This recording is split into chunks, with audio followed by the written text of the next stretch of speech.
unik strømtilgang, så det hundrevis av ulike ladere, hundrevis av ulike kabler, og det fører til et overforbruk av materialer, fordi allting skal være unike. Når uniformering i den tilstanden, eller forstand, hadde faktisk vært bedre. Monokulturer når det gjelder skruestørrelser og uniformering, der veldig nyttig. Men når det gjelder biologiske systemer, så fører det til langsiktige problemer. Mennesker ikke skapt like. Vi har hver vår agenda. Vi har hensikter og diverse måter å uttrykke disse på. Og det forskjellene blant mennesker som gjør at vi har tilblivelsen av forskjellige kulturer. Og ting som vi kan demonstrere for hverandre, se hva jeg har funnet på, slik at andre kan lære av det. Et godt eksempel av negative bivirkninger av uniformering folk i Kina som alle går med samme type uniform. Jo, det kanskje nyttig på en måte at vi slipper å bruke så mye ressurser på farbestoffer og den slags. Men når alle mennesker like grå, det vanskelig å skille de fra hverandre.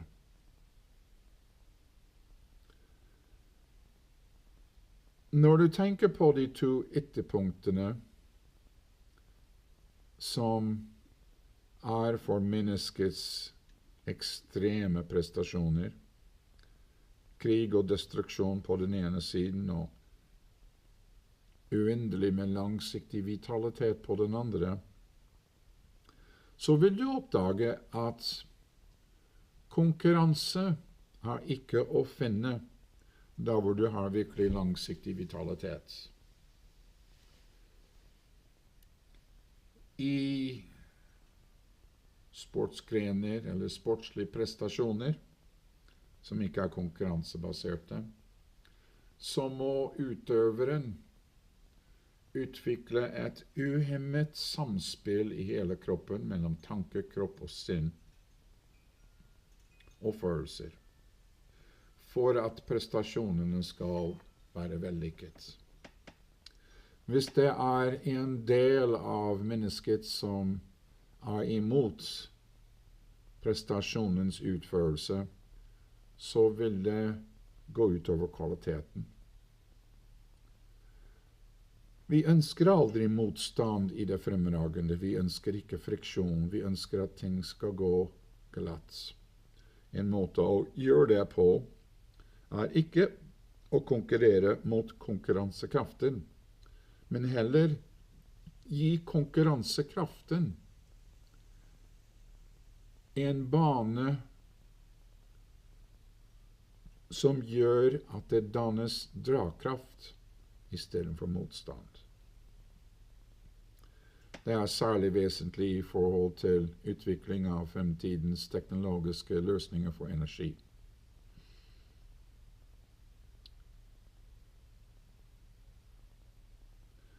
Når du ser på vitalitet, så har du minst mulig konkurranse.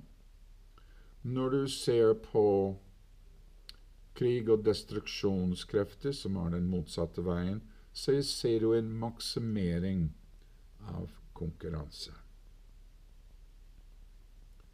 Når du ser på vitalitet igjen, så har du en maksimering av samarbeid i fravær av konkurranse. Og den andre siden så har du et minimum av samarbeid og maksimum av konkurranse.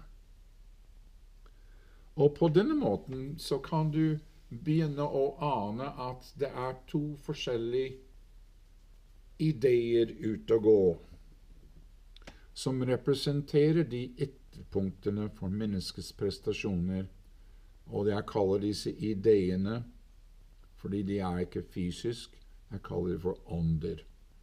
konkurranseånden og vitalitetsånden. Og for å redde mennesker fra en verden som tilber, belønner og krever konkurranse, så vil jeg si kill the competition and save the people.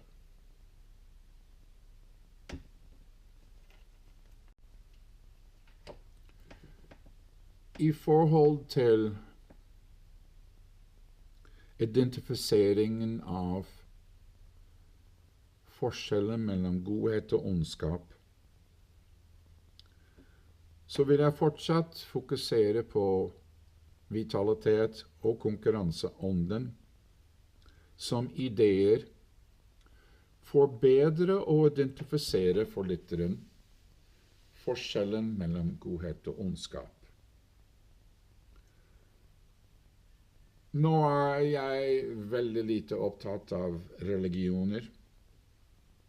Jeg synes det er mye bedre å være realitetsorientert og vite at siden religion er basert på tro, og jeg vil vite framfor å tro der det er mulig, så forsøker jeg å avkle de faktaforhold som gjør at mennesker kan bevege seg vekk fra religion i blind tro, og til en viten om at de er selv åndsvesener og udødelig, og utrustet med en høyere intelligens for å kunne velge hvilken vei de vil gå i livet, om de vil tjene sin agenda på andres bekostning, noe jeg kaller negativt polarisert, eller om de vil tjene andre og sin egen agenda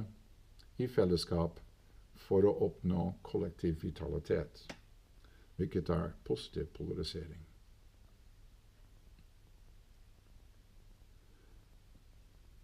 I kristendomslære, også i islam,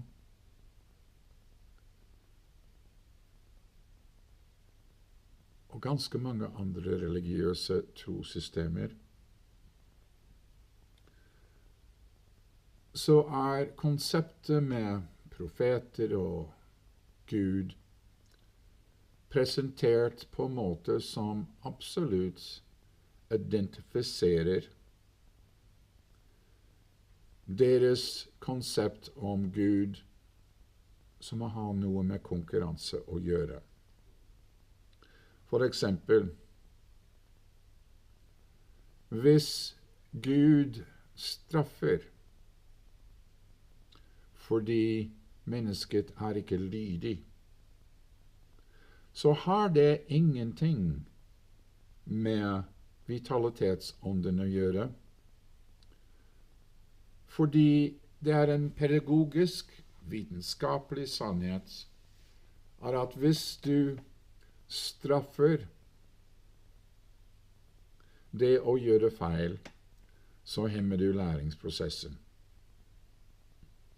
Og det er ingen læringsprosesser som er mer grundig enn å lære gjennom prøving og feiling. Så hvis en blir belønnet for å feile på den måten at, sånn som når jeg begynte å male, han som hjalp meg komme fram i miljøet i Paris og Italia, han sa, Mike, du kommer til å gjøre 1000 feil som nybegynnende maler. Gjør de feilene så fort som mulig, så vi kan begynne å tjene penger på dine malerier. Nå var det sånn at jeg har trukket meg tilbake fra den form for organisert kunstmalermiljø, fordi jeg fant ut at det var vanskelig å ivareta min integritet i det miljøet. Jeg ville ikke lenger fortsette å være prostituert og gjøre ting for andre for å lage penger.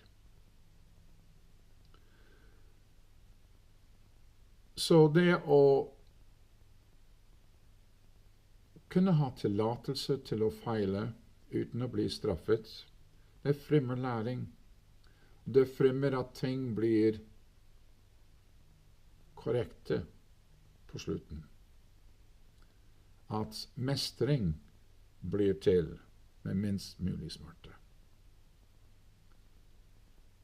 Så hvordan kan denne guden som blir portrettert som straffer på grunn av manglende lydighet, representerer det gode? Jeg tror at den representerer en konkurransekraft. Vitalitetsånden krever ikke lydighet til regler, men den formaner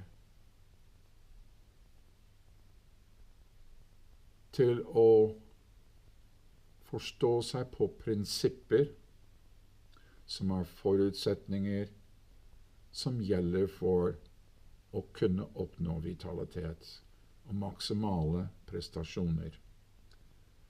Prinsipper betyr overordnede spilleregler, som for eksempel i naturen på cellenivå. Så i en celle så er det ingen propaganda. Det er sannferdig levering av sannferdig informasjon i real time.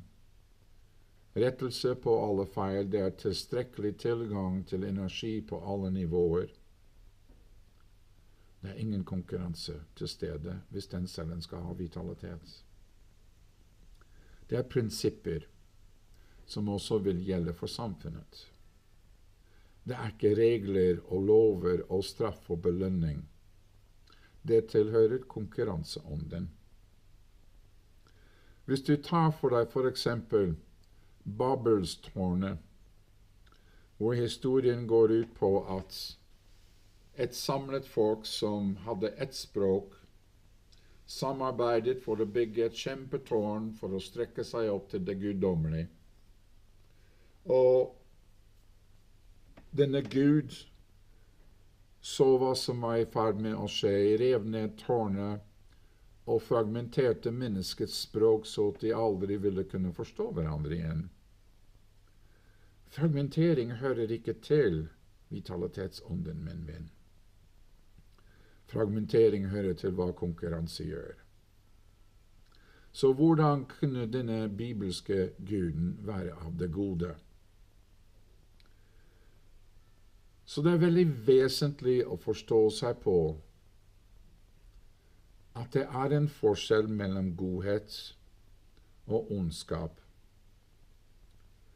Og du vil ikke finne konkurranse i vitalitet, og du vil aldri finne vitalitet i konkurranse.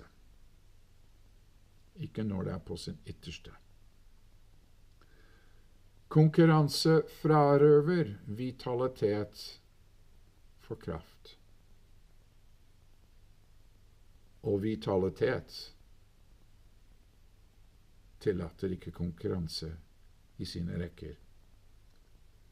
Så disse to ytterligere punkter synes jeg er veldig mye lettere å forstå seg på når det gjelder å definere hva som er godt og hva som ikke er godt. I magnetisme og elektrisitet så er positiv og negativ, nord og syd, definert ved å gå med uret mot uret. Og det er ikke definert som godt og ondt. Og i et nøytralitetsperspektiv så er det nødvendig i forhold til godt og ondt for å kunne lære forskjellen mellom de, og velge om du vil fortsette din utvikling gjennom smerte eller gjennom glede. Uten disse to dualitetspunktene så har vi ikke fri vilje, og det er definisjonen av kjærlighet. Friheten til å ta feil.